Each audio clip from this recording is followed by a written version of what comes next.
الله الرحمن الرحيم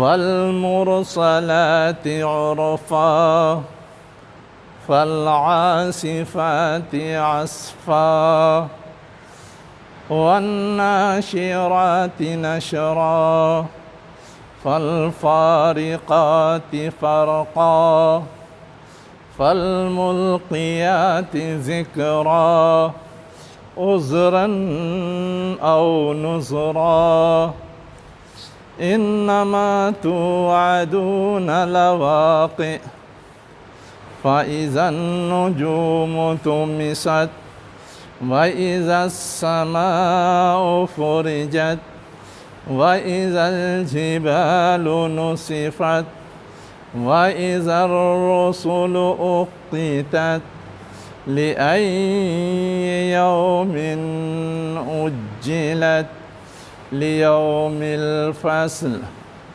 وما أدراك ما يوم الفصل ويل يومئذ للمكذبين ألم نهلك الأولين ثم نتبعهم الآخرين كذلك نفعل بالمجرمين ويل يومئذ للمكذبين.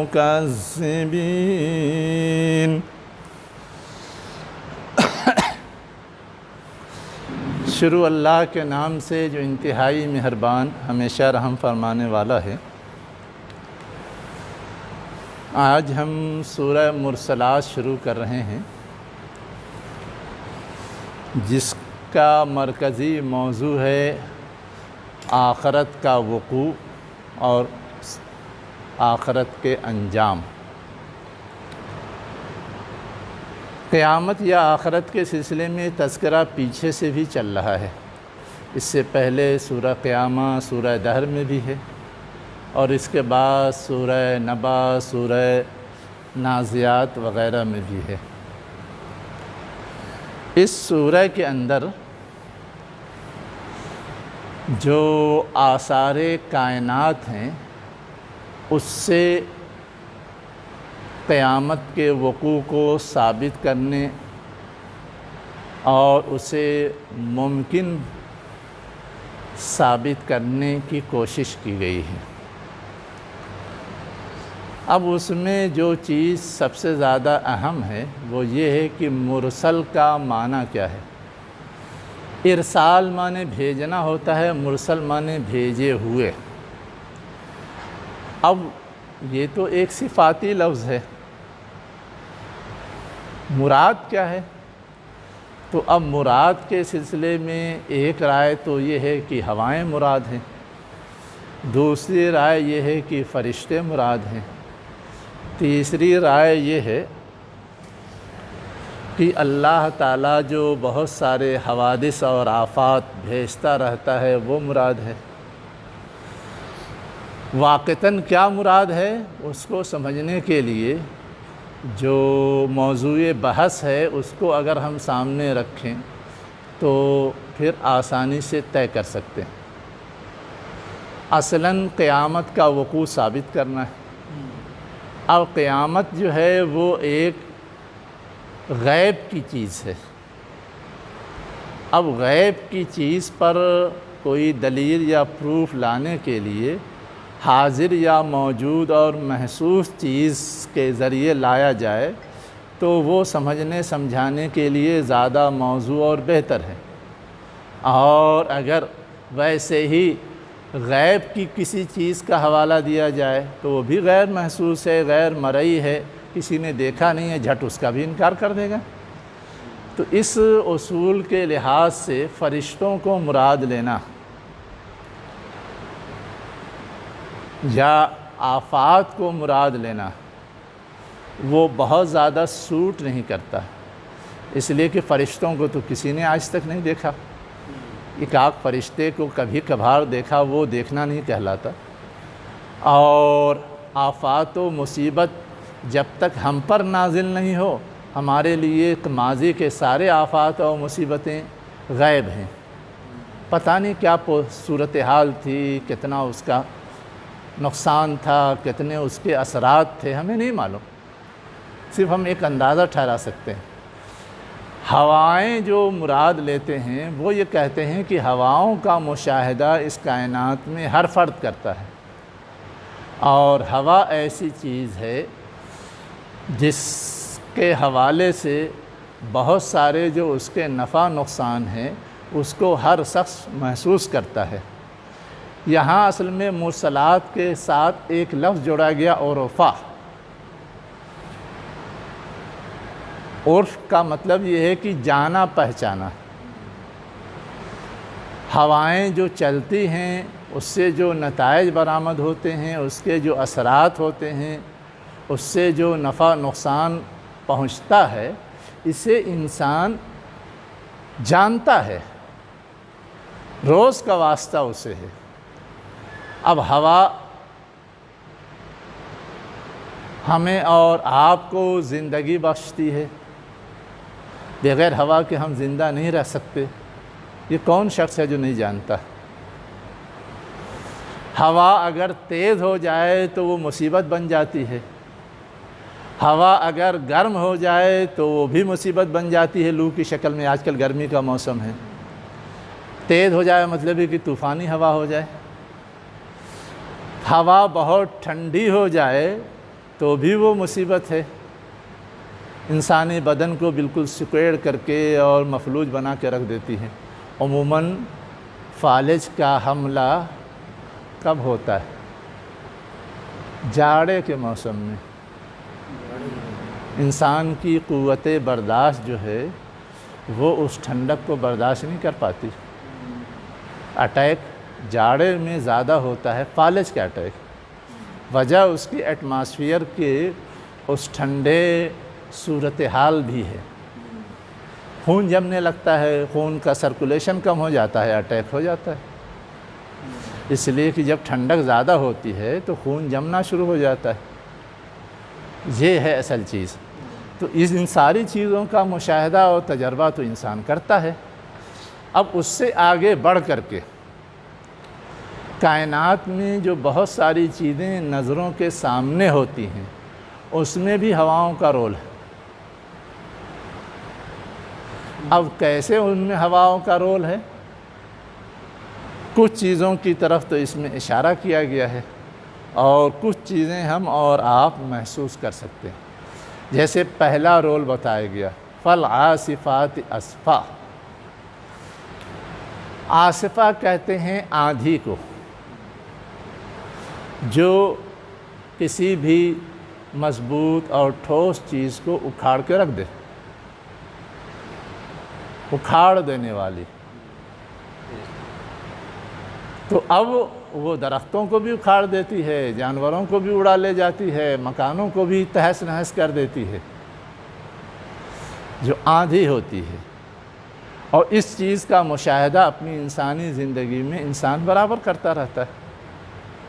ویسے ہی ایک کو بھی بتائی گئی، وَالنَّاشِرَاتِ نَشْرًا۔ اس دنیا میں جتنی چیزیں پائی جاتی ہیں ان کو وہ ادھر ادھر پھیلاتا بھی ہے۔ نشر کے معنی پھیلانا ہوتا ہے۔ اب کس چیز کو پھیلاتا ہے؟ پھیلاتا تو بہت ساری چیزوں میں، دھول کو اڑا کے لے جاتا ہے، پتہ نہیں کہاں کہاں لے جاتا ہے۔ ویسے ہی جھاڑ جھنکاڑ اور پتوں کو اڑا کے لے جاتا ہے، جس کو روز ہم دیکھتے ہیں۔ لیکن اس سے زیادہ جو بہت زیادہ قابل فہم ہے وہ یہ ہے کہ جس چیز کے بارے میں ہم سوچ بھی نہیں سکتے اس کو بھی پھیلاتا ہے۔ اب آگ پھیلنے میں کس کا دخل ہوتا ہے؟ اگر ہوا نہ چل رہی ہو تو لاکھ آپ آگ بھڑکا دیجئے، وہیں کہ وہیں رہے گی، لیکن اگر ہوا چل رہی ہو تو سب کو لپیٹ میں لے لیتی ہے۔ اسی طرح پانی ہے، پانی بھاپ کی شکل میں اوپر جاتا ہے۔ اب جہاں اوپر جاتا ہے یہاں بھاپ بنی، یہاں سے اوپر ہونا چاہیے، لیکن وہاں جا کر کے وہ بادل کی شکل اختیار کرتا ہے، پانی کے قطروں کی شکل اختیار کرتا ہے، پھر بھی وہی نہیں رہتا، یہ ہوائیں ہی ہیں جو اس کو پوری دنیا میں پھیلا دیتی ہیں۔ سب سے زیادہ بھاپ تو سمندری علاقوں سے اٹھتی ہیں، تالاب اور جھیلوں سے اٹھتی ہیں، ندیوں سے اٹھتی ہیں، لیکن اب وہ بھاپ وہیں کہ وہیں نہیں برستی، وہیں کہ وہیں پانی کی شکل میں نہیں گرتی، بلکہ یہ ہوائیں ہی ہیں جو زمین کے ایک ایک گوشے اور ایک ایک حصے میں اس کو پہنچا دیتی ہیں۔ تو اس طرح سے مختلف اینگل سے جب ہم دیکھتے ہیں تو یہ نظر آتا ہے کہ ان ہواؤں کا ایک کام یہ بھی ہے کہ وہ اللہ کی اس زمین کی بہت ساری چیزوں کو یہاں سے وہاں منتقل کرتی ہے۔ اب یہ تو وہ چیز ہے جو ہر انسان مشاہدہ کرتا ہے، لیکن اب زمانہ ترقی کر گیا ہے تو اس سے بڑے بڑے مشاہدے ہو رہے ہیں۔ اب ہوائی جہاز ہم کو کہاں سے کہاں پہنچا دیتی ہے۔ ہمارے موبائل کے اندر ہماری بولی ہوئی آواز ریڈیائی لہر کی شکل میں کہاں کہاں پہنچ جاتی ہے۔ دنیا کے ایک ایک گوشے میں اس میں کس چیز کا دخل ہے؟ ہوا ہی کا تو دخل ہے۔ تو اب آج کی ترقی یافتہ زمانے میں تو ہم ان ساری چیزوں کا بھی مشاہدہ کرتے ہیں۔ تو یہ ہے والناشرات نشرا۔ اب یہ جو پورا مشاہدہ ہمارا اور آپ کا ہے، یہ کیا کہتا ہے کہ کچھ نہ کچھ اس کے پیچھے کسی کا ہاتھ ہے جو اس کو یہاں سے وہاں اتنے سسٹمیٹک اور منظم انداز سے چلاتا ہے، کراتا ہے۔ آگے ایک بات اور کہی گئی انہی ہواؤں کے حوالے سے، فالفارقات فرقا۔ فرق کا مطلب کیا ہوتا ہے؟ الگ کرنا، پھاڑنا۔ تو اب یہ الگ الگ کرتی ہے، پھاڑ دیتی ہے۔ اب کس چیز کو الگ الگ کرتی ہے اور کس چیز کو پھاڑ دیتی ہے؟ تو جو آسانی سے سمجھ میں آنے والی چیز ہے وہ کیا ہے؟ وہ تو ہے بادل، بھاپ۔ اب بادل تو بظاہر ہمیں ایک جگہ بہت گھنا نظر آتا ہے، لیکن یہ ہوائیں ہی اس کو چھوٹے چھوٹے ٹکڑوں میں بانٹ کر کے ادھر ادھر ڈھکیل دیتی ہے، پہنچا دیتی ہے۔ لیکن اس سے اوپر بھی کچھ چیزیں ہیں۔ اب آپ دیکھیے، یہ ہوا جب گرم ہوتی ہے تو چیزوں کو سکھاتی ہے، چاہے وہ فصل ہوں، پیڑ ہوں، پودے ہوں، اور اس کے بعد سکھا کر کے چھوڑ نہیں دیتی، جہاں سے ان کا تعلق ہوتا ہے وہاں سے الگ کر دیتی۔ اب پت جھڑ کب ہوتا ہے؟ ایسے تو درخت پر پتے ہرے بھرے، لیکن جب گرمی کا موسم آتا ہے تو ان پتوں کو یہ ہوائیں جو گرم ہوتی ہیں سکھا دیتی، اور سکھانے کے بعد جھاڑ دیتی ہیں، جھاڑ کے نیچے گرا دیتی ہیں، پھر نئے پتے نکلتے ہیں۔ تو آپ غور کریں تو اس طرح کی بہت ساری چیزیں آپ کو نظر آئیں گی، الگ کرنے کے حوالے سے اور بانٹ دینے کے حوالے سے۔ اسی طرح فالملقیات ذکرا، پس یہی ہوائیں کیا کرتی ہیں؟ یاد دہانی ڈالتی ہیں۔ اب یہ یاد دہانی ڈالتی ہیں، اسی سے لوگوں نے نکالا کہ یاد دہانی جو اللہ کی ہے وہ تو اللہ کتاب قرآن مجید ہے، اور اس کو پہنچانے کا کام فرشتے کرتے ہیں، اس لیے فرشتے مراد ہیں۔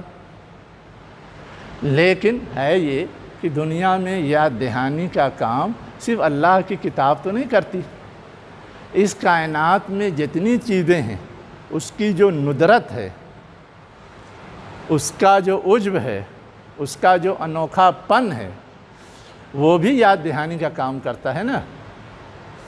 تو اب اس چیز کو یہ ہوائیں ہمارے سامنے اور آسانی سے واضح کرتی ہیں، اس لیے اس کے حوالے سے کہا گیا فالملقیات ذکرا، وہ یاد دہانی ڈالنے والی ہے۔ کہ اتنا سب سسٹم، اتنا سب اپ ڈاؤن، اتنا سب اچھاڑ پکھاڑ، اتنا سب تقسیم، یہ ساری چیزیں ایک عجیب و غریب نظام کے تحت چل رہا ہے۔ اس لیے تمہیں اس عجیب و غریب نظام سے عبرت اور نصیحت حاصل کرنی چاہیے۔ آگے جو لفظ آیا ہے عذراً او نذرا، اب یہ جو آثار کائنات ہیں جن میں ہواؤں کے حوالے سے یہاں بات کی گئی ہے اور اس کے کردار کے حوالے سے بات کی گئی ہے، تو اس کے پیچھے اللہ تعالیٰ کا مقصود کیا ہے اس کو واضح کیا عذراً او نذرا۔ نذر کے معنی تو آتے ہیں ڈرانے کے، یعنی ان ساری چیزوں کے ذریعے جو کچھ بات سامنے آتی ہے اس میں اللہ کی پکڑ سے ڈرنے کا بہت سارا سامان ہے۔ اب مصیبتیں آتی ہیں، بہت ساری چیزیں چھن جاتی ہیں، بہت ساری چیزیں برباد ہو جاتی ہیں، یہ تو ڈراوا ہی ہے کہ اللہ کے اختیار اور کنٹرول میں یہ ہے کہ کسی بھی چیز سے کوئی کام لے لے، کسی کو کوئی نقصان پہنچا دے۔ اور عذر کا مطلب یہ ہے کہ اللہ تعالیٰ ان چیزوں کا جو اظہار کرتا ہے، یہ چیزیں جو لوگوں کے سامنے ظاہر ہوتی ہیں، تو ان چیزوں سے جو چیز اللہ تعالیٰ چاہتا ہے وہ یہ کہ لوگ نصیحت حاصل کریں، سنبھل جائیں، سدھر جائیں، کل کو یہ نہ کہہ سکیں کہ ہمارے سدھرنے اور ہمارے سنبھلنے کے لیے کوئی انتظام نہیں کیا گیا، کوئی دلیل اور پروف یا کوئی تنبیہ نہیں کی گئی۔ اسی کو عذر سے تعبیر کیا گیا ہے کہ یہ ہوائیں جو اس طرح کے اثرات ڈالتی ہیں اور ان اثرات کا انسان مشاہدہ کرتا ہے، تو یہ مشاہدہ اصل میں اللہ تعالیٰ کی طرف سے اس لیے کرایا جاتا ہے تاکہ کل کو وہ عذر نہ کر سکیں کہ ہمیں سنبھلنے کے لیے کوئی یاد دہانی اور کوئی تنبیہ نہیں کی گئی، کوئی موقع اور چانس نہیں دیا گیا۔ اس کے بعد کہا گیا انما توعدون لواقع، وہ چیز جس کی تمہیں دھمکی دی جا رہی ہے یا وعدہ کیا جا رہا ہے قیامت، وہ واقع ہو کے رہنے والا ہے۔ واقع ہو کے رہنے والا مطلب یہ کہ یہ ساری جو علامتیں ہیں ہواؤں کی، یہ علامتیں یہ بتاتی ہیں کہ یہ چیز لامحالہ پیش آ کے رہیں گی۔ ایک ہوا کے ذریعے جب اتنا کچھ ہو جاتا ہے تو اللہ تعالیٰ کی قدرت سے کیا چیز ناممکن ہے۔ تو آپ لوگ اگلی آیات پڑھیں، میں ذرا وضو کر کے آتا ہوں۔